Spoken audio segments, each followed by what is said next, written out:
E olha que legal, as autoridades sanitárias uruguaias ampliaram de 50% para 75% a capacidade em Montevidéu para decisão da Copa Sul-Americana e para a decisão da Copa Libertadores da América. Então, pode falar. Cada clube terá direito a 9.375 ingressos. Que beleza, né? Legal para quem tá vendendo isso aí, porque é caro pra caramba, né? Bom, é um absurdo, realmente. É um absurdo isso aí. Aliás, aqui também tem ingresso que eu vou te contar, hein? É um negócio assim, cruel, sabe? Uma coisa cruel. Assim... É impressionante, né? Querem recuperar 2 anos de estádio vazio em 1, 2 partidas. Não dá. Classificação do Campeonato Brasileiro na tela. Atualizada com os 2 jogos da noite desta segunda-feira. Manda. Atlético Mineiro, sim. É sempre legal dar uma olhadinha lá no número de jogos, né? Porque isso vai fazer alguma diferença lá na frente. Olha a vantagem do Atlético Mineiro, pelo menos em relação ao Palmeiras, ao Fortaleza, ao Bragantino e ao Inter. 10 pontos de vantagem e ainda um jogo a menos que Palmeiras e Fortaleza. Palmeiras e Fortaleza 49, Palmeiras então assume a vice-liderança. Palmeiras 49, Fortaleza 48. 40 meus óculos, tem que refazer. Palmeiras 49, Fortaleza 48, Flamengo 46, 25 jogos. Aí Bragantino 46, 41 para o Inter. Esses são os times que estão lá na parte alta da tabela, com o Corinthians coladinho 41, não tivesse empatado lá no Beira-Rio, teria superado o Inter. Fluminense 39, Atlético Goianiense 37, bela campanha, América Mineiro 35. Virando a página, Cuiabá 35, Atlético Paranaense e São Paulo 34, Ceará 32, Bahia 31, Juventude 29, o Santos numa situação bem difícil, 29 pontos ganhos, Sport, outro time complicado, 27, já com 28 jogos, o Grêmio tem 26 pontos em 26 jogos, balançando lá embaixo, e a Chapecoense virtualmente rebaixada a 13. Tirando a Chapecoense, mas olha só, 3 campeões brasileiros, né? Campeões de Libertadores, campeão mundial, nossa, é o que tem de título, né? Entre Santos, Sport, Grêmio, impressionante. Que fase ruim, que fase complicada. Agora a gente entra naquele momento em que time forte, gigante, como Santos e Grêmio, por exemplo, a fase ruim pesa, viu? Pesa, dá um medão. E pesa muito. E o Santos, desses aí, é o único desses que estão no Z4 que jamais caiu para a Série B. Nós temos alguns números aqui de Palmeiras Sport na tela estatística da partida no Allianz Parque. Vamos dar uma olhada aí, Antero, na vontade de virada, números de Palmeiras 2-1 pela 28ª rodada, posse de bola de 64,9% para o Palmeiras, passes certos 404 do Palmeiras, 199 do Sport. É que o Palmeiras realmente teve um domínio amplo, né? Chutes no gol, 36 do Palmeiras. 36, mas vai no entre parênteses aí. Certas, finalizações certas, 15. Tudo bem, beleza. Muitas defesas do... É um número bem alto. Goleiro. Né? Sim. Mas muitas das finalizações daquelas também que não contam, né? E a diferença é impressionante, né? Do Sport apenas 6 com uma certa. Ações na área do adversário, o Palmeiras teve 48 jogadas na área do Sport, o Sport apenas 2. Escanteios 23 para o Palmeiras, nenhum do Sport, como a gente comentava aqui. Cruzamentos de 59 do Palmeiras e apenas 2 do Sport. Os cruzamentos me chamam a atenção e preocupam.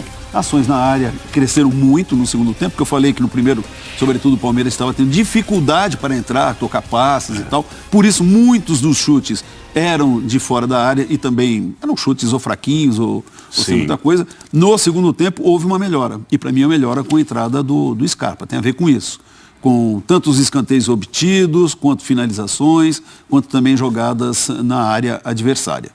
Então, houve uma melhora acentuada do Palmeiras no segundo tempo.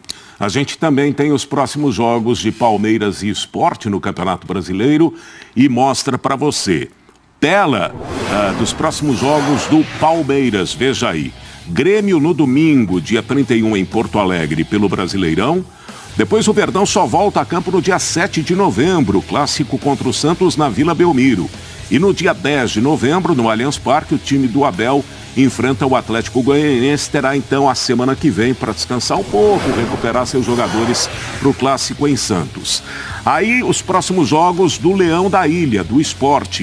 Quinta-feira, o Sport visita o Forte Bom Bragantino em Bragança, terra da linguiça e muito boa, por sinal. Muito boa. No domingo, o Leão recebe o Atlético Goianiense. Nossa apimentada. Ah, é boa. No domingo, o Leão recebe o Atlético Goianiense na Arena Pernambuco. E no outro domingo, 7 de novembro, o Sport enfrenta o Fluminense no Maracanã.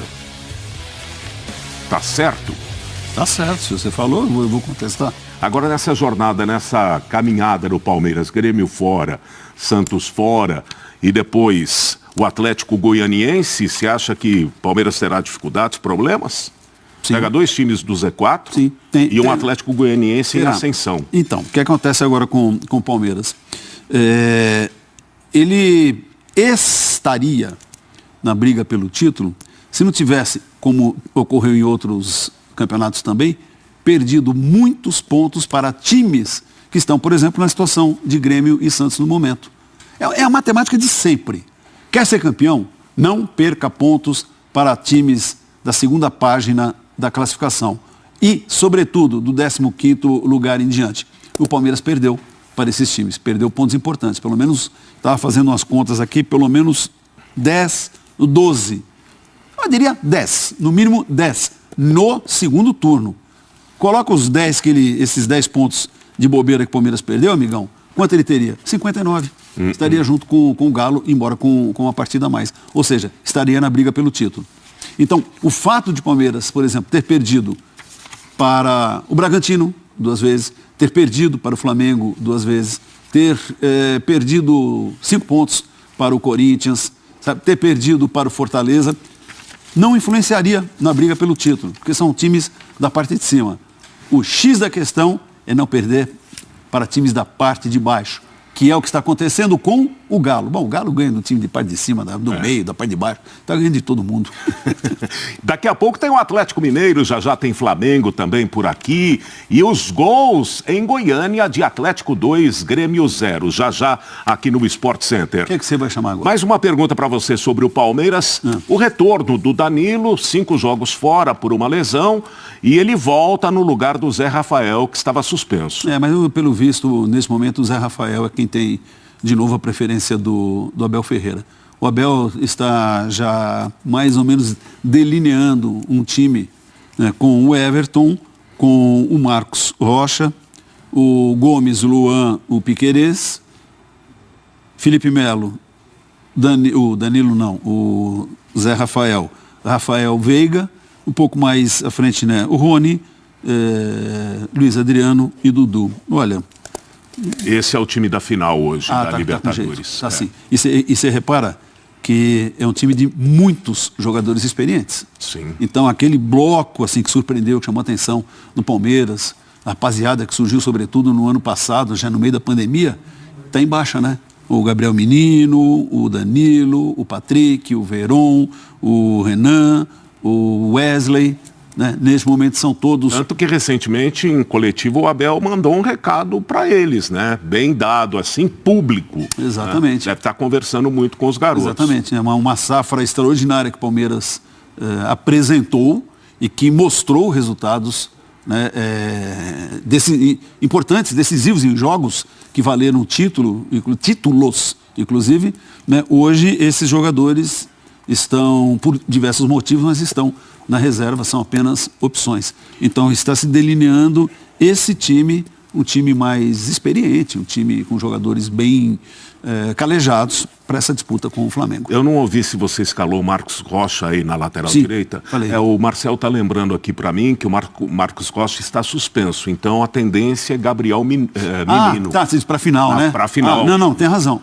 Esse é o time que tem jogando, seria o time titular do Palmeiras o ideal hoje, dele. né? Provavelmente se ele não tiver alguma outra decisão, de repente coloca lá 3 zagueiros, sei lá, alguma coisa assim. Mas sim, então é isso mesmo. O Rocha não joga, não pode jogar a final. Antarito, temos também números do Luiz Adriano na partida contra o Sport. Veja aí, aliás, não só contra o Sport, números da temporada. Então são 32 jogos, ele é o 13º no ranking no Palmeiras, fez 5 gols, é o 6º nesse ranking, nesse quesito. Assistências 4, ele é o 2º, melhor passador pro gol, chutes no jogo. Aí, ó, esse aí, chutes. 1,2. É baixo.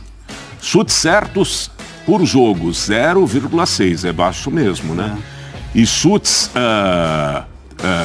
no gol, 7,4. Sétimo nesse quesito. Eu posso falar uma coisa pra você, amigão? Parabéns. Por quê? Porque você falou 1,2, 0,6, 7,4, que em português é vírgula, não é 7,4, 1 ponto, isso é coisa de americano, de inglês, de outras nacionalidades. No Brasil é 1 vírgula. Parabéns, amigão, é isso mesmo. E eu falei porque tá vírgula ali, mas se tivesse parabéns ponto... pra quem fez a tela, pô, vírgula, é isso aí, beleza, é isso mesmo. Parabéns pra quem fez a tela. Então fale um pouco mais sobre o do Luiz Adriano. Mas, tá bom, eu falo que é isso daí, o Luiz Adriano está ainda em alguns quesitos aquém de muitos outros companheiros dele, que mostra que ele este ano não é dos mais brilhantes para o Luiz Adriano, embora esteja, e que bom, né, melhorando, né, nas últimas apresentações. Certamente esses números, se nós os mostrássemos umas 3 ou 4 rodadas atrás, seriam mais impiedosos com o Luiz Adriano. Agora melhorou. Quem sabe daqui... Quantas partidas a Bibi falou? Bibiana, 6 ou 7, né? Daqui 5 jogos, se ele continuar assim, nós podemos fazer uma nova tela e nós veremos, podemos até comparar com essa, que provavelmente, que bom, espero que seja assim, ele tenha melhorado bastante.